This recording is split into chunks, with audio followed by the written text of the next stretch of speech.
Speaking of guys coming out of nowhere, Ryan Tannehill gets hurt. He goes down. Malik Willis comes into the London game versus the Ravens. And they did that specifically because they wanted to save their secret weapon in Tennessee. It's like, oh, we're tanking. We trade away Kevin Byard.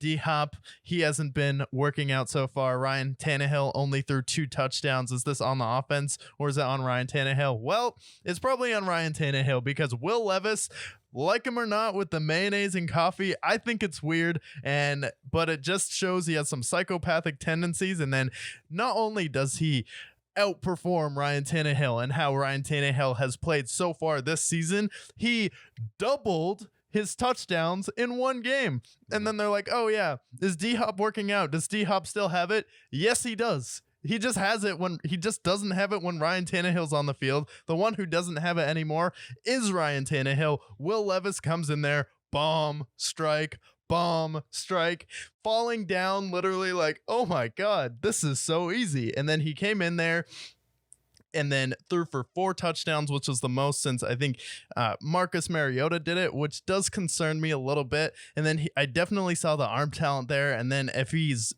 a guy who's not going to turn the ball over a ton, I'm like, hey, you have a pretty good quarterback in Will Levis. So I think let him ride out the rest of the season. I would keep your team together, see if you can make a mini playoff run. But I want to see what Will Levis has, because what I saw versus Atlanta, not a team that's lacking talent with AJ Terrell. They have some pretty good defenders on that team. And then D-Hop turning back the clock. Will Levis probably grew up idolizing him. And then he walked up to the red zone, Scott Hansen, at a Super Bowl party, and he's like, hey, I'm a big fan. And he's like, well, unfortunately, you're not going to be watching red zone a ton because you're going to be there playing on red zone every single week, and you're going to have a great career. And shout out to Scott Hansen for just being a positive guy and influence on Will Levis. And then shout out to the Titans, man. What an incredible win. Yeah, absolutely. I was very impressed with Ryan Tennant, with Will Levis. For one, throwing rockets across the field. Absolute rockets. 19 of 29, threw for nearly 300 yards, and he got the ball out to just about everybody. D-Hop got 3 touchdowns in this game. You did see like Arcega-Whiteside. You saw a Traylon Burks sighting as well. Everyone getting involved, and this offense looked so much better with him. You saw Derek have a good game as well.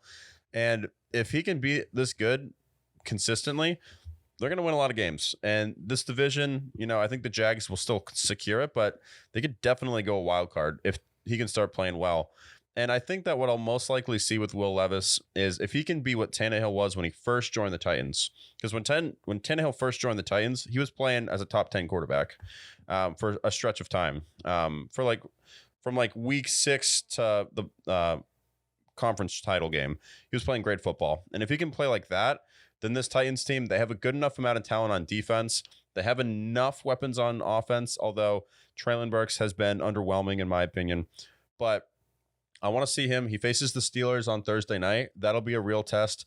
The Falcons didn't really put a lot of pressure on him, so I feel like he was very comfortable in the pocket. When TJ Watt's coming at you and Cole Holcomb's coming at you, that'll be the real test. If he can mitigate the turnovers and still throw those strikes, then Titans might have their guy. The Titans might have their guy, and the thing that's going to take his pressure off him is Derrick Henry. He usually gets going around week 9 at the end of the season. He's going to turn it up and make a push. So if you have Derrick Henry going and then Will Levis is just throwing bombs to D-Hop, it's like D-Hop was the missing piece on this team. Is like, is it D-Hop is old, or is it just Ryan Tannehill has lost a step? And clearly it's Ryan Tannehill, because you plug in Will Levis, and then this was just an energy infusion from this team. Like, this whole team looked alive. They were rallying around him. And then they drafted him. They're like, oh yeah, we're gonna kind of play him and Malik Willis. They're gonna split snaps, and then Will Levis comes in like, nope, it's my team now. It's my job. I want to be here. It did remind me a little bit of Jameis, just the way he throws the ball. So I just want to make sure going forward, not going to jump and say he's going to be a great quarterback. I just need to make sure he's not going to be a 15 interception a year guy, because that's really what concerns me, because he definitely has the gunslinger in him, but how capable is he going to be of reading a defense? And I think that Pittsburgh game, you mentioned it, that's going to be a huge test for him.